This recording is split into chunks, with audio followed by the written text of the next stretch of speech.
Hello, hello. Happy summer afternoon or morning or evening, wherever you are in the world. I am Jessica Amos, and today I am here to talk about how to love social media. This is a very important subject to me, only because for years, I used to really just say, I hate social media. I can't stand social media. I can't be on social media. I didn't want to be on social media. And something shifted for me eventually, a couple years ago, actually. And I especially had a hard time with Facebook when it came to social media. But wait, backing up. I have not introduced you, if you have not met, this is my boyfriend, Gareth. Gnome with a Wiser. I painted him during quarantine, and he's just like the most adorable thing. Isn't he cute? Yeah, sorry. I'm sitting here with him. Partly, let me start from backwards, I guess. Partly, I'm sitting here with Gareth because he's adorable. My adorable little gnome, my gnome boyfriend, Gnomeo. When I painted him, I posted a picture of him on social media, and I said, what should I name him? And I got so many fabulous responses around what his name should be. And I used every single name. He has the longest name in the world. And I feel like it's very important for him to make an appearance because so many of you helped name him. You were a part of this process. And I can honestly tell you that has meant a lot to me. That is something I love about social media, is this social aspect.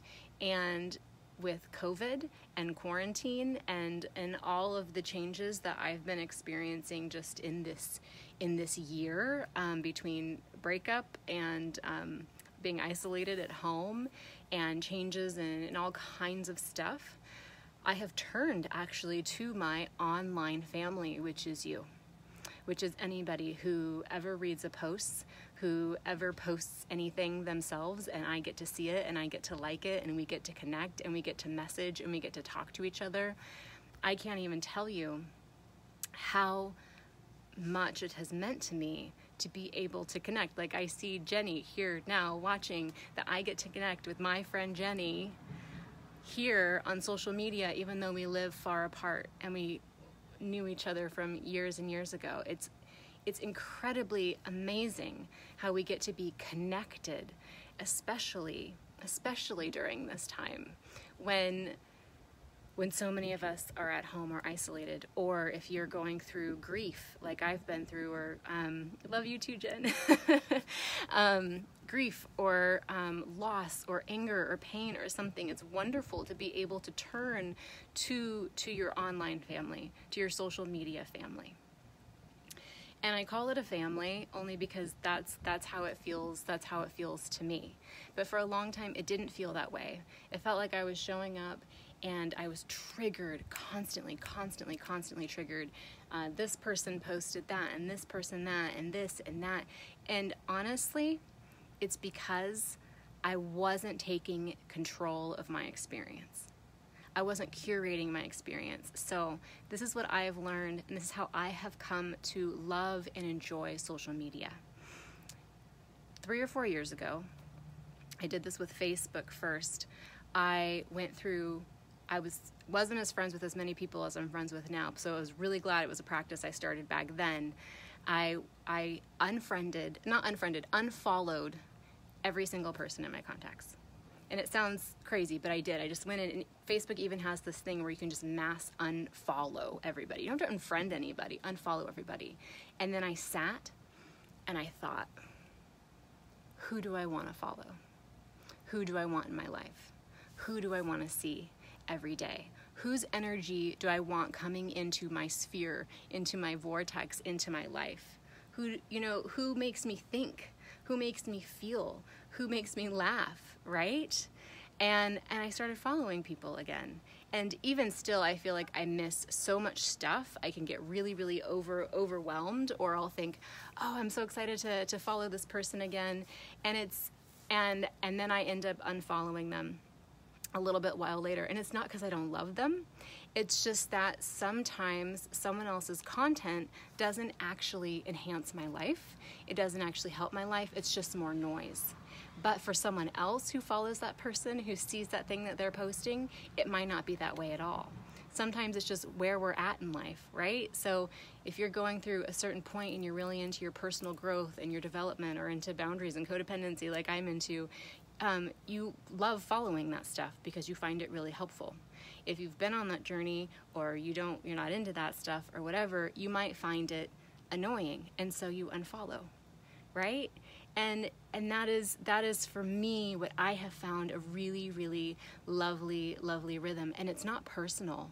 Like I'm sure you sense that in me now. Like, it's not personal at all to unfollow somebody, not remotely. It's about you curating your experience so that you can show up with joy, and that you can engage with people that you really care about and you want to connect with. You might not want to connect with your super distant aunt, uncle, cousin, friend from wherever. It doesn't mean you can't be friends. It just means you don't need to follow. And I found the same thing on Instagram. There's some people that I'm going along just fine, and then I'm like triggered by their posts, or it like brings up something in me. And you don't have to keep putting yourself in that place where you're constantly triggered. And you don't have to unfriend people either. There's these wonderful features where you can, I think on Instagram it's called muting. You can mute their stories, you can mute their posts. Maybe you just like their posts and you don't like their stories, right? So give yourself permission to do that. And then if you actually do want to unfriend people and you want to go ahead and unfollow them or whatever, you're also welcome to do that too. And then you're welcome to change your mind later, right? So you have permission. You have permission to make this experience your own experience. And it doesn't take that much time. I'm telling you, the Facebook feature, it will save you. Like, if you sat down for half an hour and you did this, you would show up on social media the next day and you'd be like, holy shit, what have I been missing? I feel so much more satisfied. I feel so much more connected, right? And if you find that you unfollowed someone and you miss them in your feed, go back and find them and follow them. And I do that with new friend requests too. I go and I check the person out and I see what they post and I see what they're into, and I think, do I want that in my life? Do I want that in my world, right? And it's like, maybe they'd be good to have in my friend circle, but maybe I don't want to follow them right now. And that's okay. That's totally okay. So, and it's okay if you just don't like social media, but I'm posting this on social media, which means you're probably on social media, which means you probably get something out of being here. And I know I do. I know that I love you. I love you for being here. I love that we get to be here together. I love that Gareth Gnome the Wiser gets to be here with us too. And I love seeing your kids. I love seeing your puppies and your kitties. I love seeing you go on your adventures. I love seeing you share your business ventures and your heart and all the things. So thank you for being here with me. Thank you for making this a lovely experience. Thank you for being my internet family. Sending you so much love today. Love you, Gayleen. Thank you for being here. Thank you too, Jenny. I think there's other people here too. It's hard to see, but I appreciate you. I love you. I'll see you soon. Okay. Bye.